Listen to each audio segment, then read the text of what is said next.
கொத்து பரோட்டா எப்படி செஞ்சா ஈஸியா டேஸ்டியா வீட்ல செய்யலாங்கிறதா செய்ய போறோம். மாமா உங்களுக்கு எப்படி இதெல்லாம் தெரியும்? என்ன இப்படி கேட்டேன் என்ன பார்த்து. அப்புறம் நான் ஒரு செஃப் ஒருத்தர் கமெண்ட் போட்டுக்கிறாரு, நீ என்ன கேட்டரிங்லாம் படிச்சிருக்கிறேன்னு சொல்ற, ஒரு நாள் கூட செஃப் கோட் போடலன்னு. மேக்கப்லாம் போட்டுட்டு வந்து நிற்கலாம், ஆனால் எனக்கு நாவ பிடிக்கல. அது ஃபாலோவர்ஸ் பிடிச்சிருக்கு, அது எப்படி சந்தோஷம். வீட்டில் உங்களுக்கு யாரை பிடிக்கல, யார் மேலே கோபமாக்குறீங்களோ அவங்க வச்சு மாமா இப்படியே கொத்துங்க. நீங்க யார் நினைச்சு கொத்துறீங்க மாமா? நான் எப்பவே உன்னை மறந்ததே இல்லை. இல்லை, நான் எப்பவுமே உன்னை மறக்க மாட்டேன், நினச்சிட்டே இருப்பேன்னு சொல்கிறேன். மறந்தால் தானே நினைக்கணுமா. இப்போ கொத்து பரோட்டா கம கம கம கம கமன்னு ரெடி ஆகிட்டு இருக்கு. வாசல் வரைக்கும் வரும் இந்த வாசம். மாமா என்ன பண்றீங்க? கொத்து பரோட்டா. கொத்து பரோட்டா எப்படி செஞ்சால் ஈஸியாக டேஸ்டியாக வீட்டில் செய்யலாங்கிறதா செய்ய போகிறோம். இதில் ஆல்ரெடி நான் உங்களுக்கு நிறைய ஐட்டம் செஞ்சு காமிச்சிட்டேன். பரோட்டா செஞ்சு காமிச்சிட்டேன், சிக்கன் 65 செஞ்சு காமிச்சிட்டேன், சால்னா செஞ்சு காமிச்சிட்டேன். இதெல்லாம் உங்ககிட்ட இருந்தால் இந்த கொத்து பரோட்டா ஈஸியாக செஞ்சிடலாம். அல்லது கடையில் வாங்கிட்டு வந்து கூட நம்ம ஆசைக்கு வீட்டில் கொத்தி கூட சாப்பிட்லாம். அதை எப்படி செஞ்சு சாப்பிட்லாங்கிறதா இன்றைக்கி நான் உங்களுக்கு செஞ்சு காட்ட போகிறேன். நான் தான் உங்கள் தினேஷ், நாகூர்லேருந்து. வாங்க வீடியோக்குள்ளே போகலாம். இப்போ பரோட்டாவை பொடியாக கட் பண்ணிக்கலாம். இது 2-3 மெத்தடில் பண்ணலாம். குழுவான வரைக்கும் சின்னதாக கட் பண்ணிக்கிங்க. அப்போ தான் உங்களுக்கு கொத்து பரோட்டா போடுறதுக்கு நல்லாயிருக்கும். பரோட்டாவை பொடியாக கட் பண்ணலன்னா ஹோட்டலில் போட்டு கொத்துற மாதிரிலாம் வீட்டு தவாவில் கொத்த முடியாது. தவா சாஞ்சிங்க ஒரு பக்கமாக. அதனால் கூடுமான வரைக்கும் பொடியாக கட் பண்ணிக்கங்க. முடியாதவங்க மிக்ஸி ஜாரில் போட்டு ஒரு அடி கூட அடிச்சிக்கலாம், நல்லா பிச்சு போட்டு. சரியா? அப்போ தான் உங்களுக்கு நல்லாயிருக்கும் கொத்து பரோட்டா சாப்பிட்றதுக்கு. அதில் ஒன்றும் தப்பெல்லாம் இல்லை. பச்சையாகவே நம்ம ப்ராப்பராக செய்யணுன்னா மாவை வீசி அதில் இந்த மசாலா ஐட்டம்லாம் ஊற்றி கல்லில் போட்டு 2 பக்கம் வெந்து அதுக்கப்புறமா அதை போட்டு கொத்தணும். அது வீட்டில் பண்ண முடியாது, ஏன்னா கல் பெருசாலாம் நம்மக்கிட்ட இல்லை.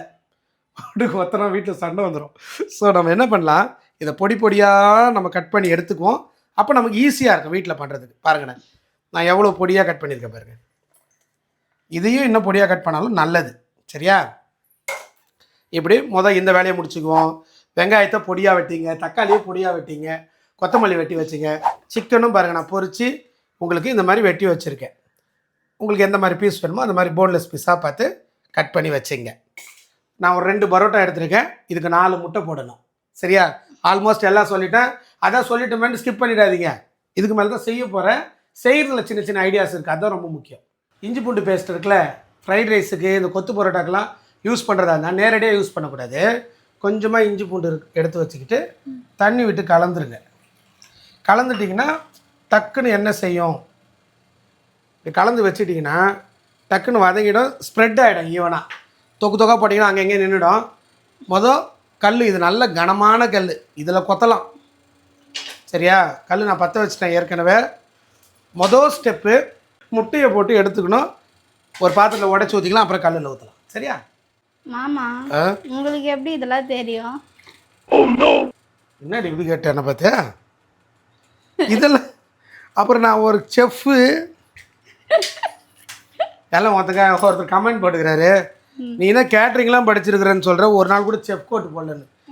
ஏன்பா வக்கீலாக இருந்தால் கோட்டோடவே சுற்றிட்டு இருப்பாரு, வீட்டில் வந்து அவுத்து வச்சுருப்பாரு. அந்த மாதிரி அப்படின்னு நான் நினச்சிக்கிட்டேன். எனக்கு அதில் பெரிய இன்ட்ரெஸ்ட் இல்லை. நம்ம வீடியோ வந்து மேக்கப்லாம் போட்டுக்கிட்டு வந்து நிற்கலாம், ஆனால் எனக்கு நாவ பிடிக்கல. நான் இப்படியே இருக்கிறேன், அது ஃபாலோவர்ஸ் பிடிச்சிருக்கு, அது பெரிய சந்தோஷம். இதில் 4 முட்டையை உடச்சி ஊற்றிட்டேன்.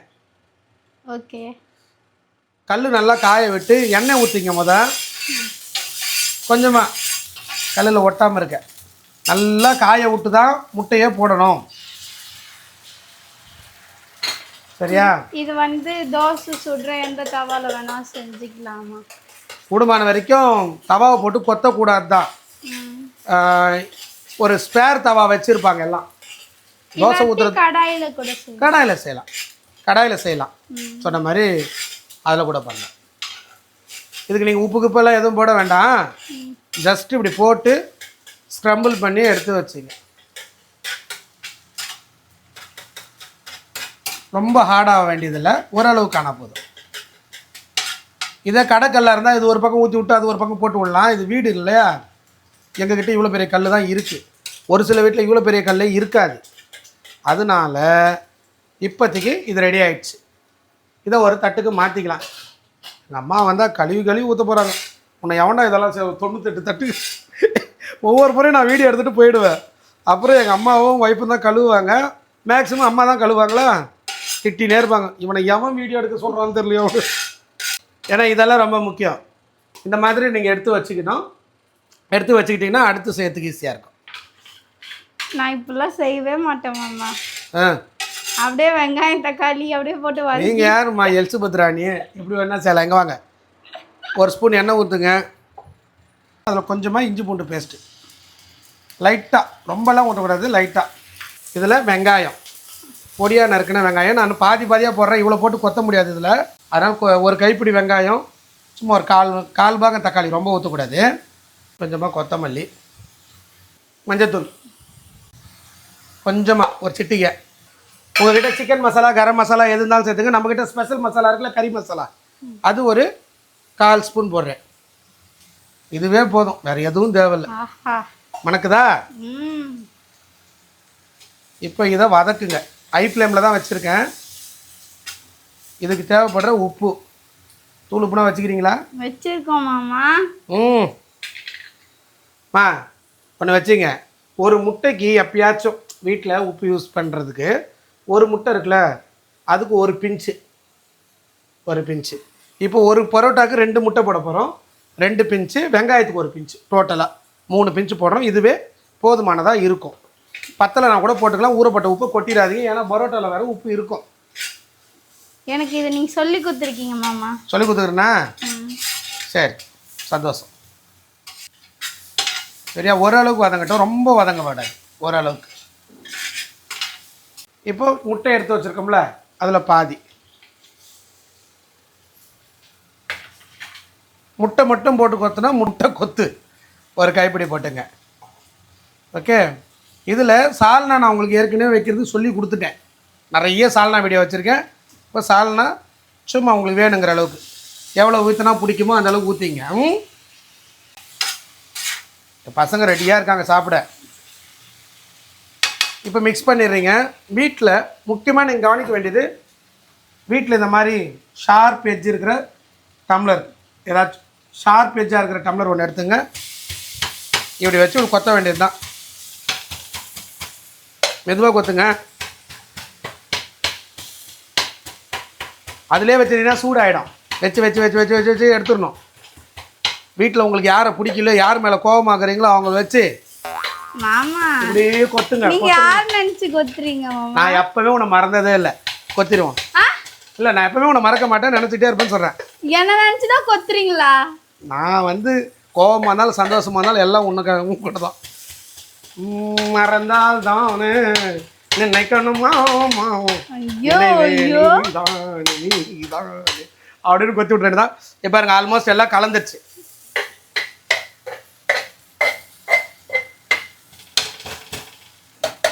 இப்படி கொத்தும் போது உங்களுக்கு நல்லா மிக்ஸ் ஆகிடும், பார்க்கவும் அழகாக இருக்கும். இந்த நேரத்தில் நீங்கள் சிக்கனை போட்டுக்கலாம்.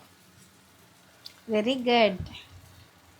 நான் ஒரு பரோட்டாவுக்கு ஒரு 50 கிராம்லேருந்து 100 கிராம் சிக்கனு பொரிச்சது எடுத்து போடுறேன்.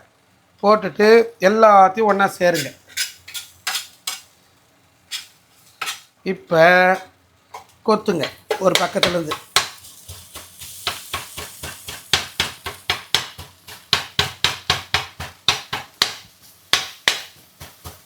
இந்த தவா திருப்பி வேறு எதுக்கும் ஆக, நீங்கள் ஸ்பேர் தவா வச்சுங்க, சரியா? இல்லைன்னா எல்லாம் முடிஞ்ச உடனே கழுவி. நான்ஸ்டிக் தவா வேண்டாம். நான்ஸ்டிக் தவா இருந்தால் பிறண்டு வந்துடும். இல்லைன்னா கடாயில் செஞ்சீங்க அவங்க சொன்ன மாதிரி. இது என்ன? அப்புறம் இது இப்படி இல்லை மாஸ்டர், இப்படி பண்ணக்கூடாது மாஸ்டர்னு கமெண்ட் போட வேண்டாம். ஏன்னா இப்படியும் பண்ணலாம். அல்லது ப்ராப்பராக பண்ணுறதுனா பேடாக வீசிட்டு உள்ளே போடணுங்கிற எல்லா மசாலாவும் போட்டு குழம்பு மட்டும் கடைசியாக போட்டுக்கணும். மற்றது எல்லாத்தையும் உள்ளே போட்டு மடித்து கல்லில் போட்டு 2 பக்கம் செவக்க வேக வச்சு அதுக்கப்புறம் தான் போட்டு கொத்தணும். அது வீட்டில் பண்ண முடியாது, அதனால தான் நான் பண்ணலை. இது இப்படி கிடையாது. இவன் எங்கேயோ கலையை தப்பாக கற்றுன்னு வந்திருக்கான்னு கவுண்டமணி சொல்லுவார்ல, கவுண்டமணி ஒரு படத்தில் சொல்லுவார், இவன் வித்தையை தப்பாக கற்று வச்சுருக்காண்டா அப்படின்னு. அந்த மாதிரியெல்லாம் இல்லை. வீட்டில் இருக்கிறவங்களுக்கு எப்படி செய்ய முடியுமோ அப்படி தான் பண்ணுறேன். ஓகே, இதை நான் உங்களுக்கு நிறைய வீடியோஸ் தனித்தனியாக போட்டேன். 65 போட்டேன், பரோட்டா போட்டேன், சால்னா போட்டேன், எல்லாம் தனித்தனியாக போட்டதுனால இப்போ நான் உங்களுக்கு அதெல்லாம் பண்ணிட்டு போட்டால் ஷார்ட்ஸ் போட முடியாது. இது 3 நான் எடுத்துகிட்டு வந்து ரெடி பண்ணி உங்களுக்கு காமிச்சிட்டேன். இப்போ கொத்து பரோட்டா கம கம கம கம கமன்னு உங்களுக்கு ரெடி ஆகிட்டு இருக்கு. வாசல் வரைக்கும் வரும் இந்த வாசம். இதை நம்ம இப்போ அள்ளி விடலாம். என் பசங்களை கூப்பிட்டு வந்துடுறேன். மனஸ்வி கொத்து பரோட்டா சாப்பிட்றவங்க வாங்க. அவங்க அது கூட முக்கியமாக இல்லை, அவங்களுக்கு வெளியே விளையாடுனுக்குறாங்க. சிக்கன் பரோட்டா கொத்து பரோட்டான்னு பாட்டு பாடுறோம் மாமா. லேசாக கொத்தமல்லியை தூவி அள்ளிடலாம்.